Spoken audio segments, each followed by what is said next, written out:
Hello guys, welcome back to another video. In this video I'm going to show you how to duplicate pages on WordPress.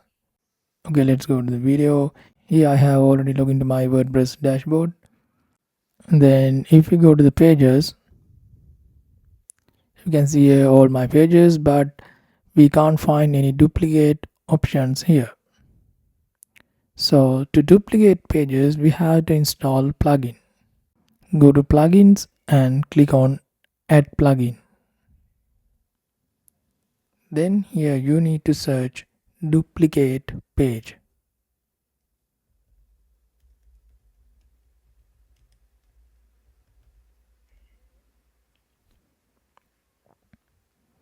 Okay, this is the plugin we are going to install. This has 3 million plus active installations. So install now.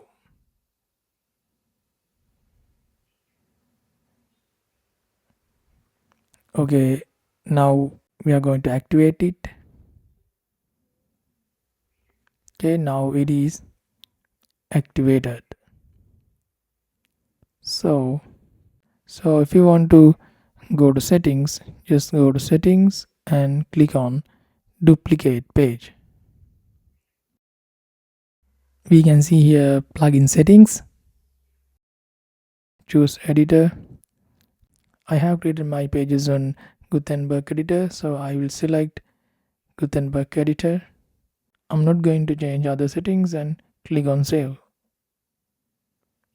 Okay, now if we go to pages, now here you can see duplicate this. There's an option called duplicate this. So if we click on this, now you can see here we duplicated about us page. So hope you guys enjoyed the video. Thumbs up, comment below and hit the subscribe button.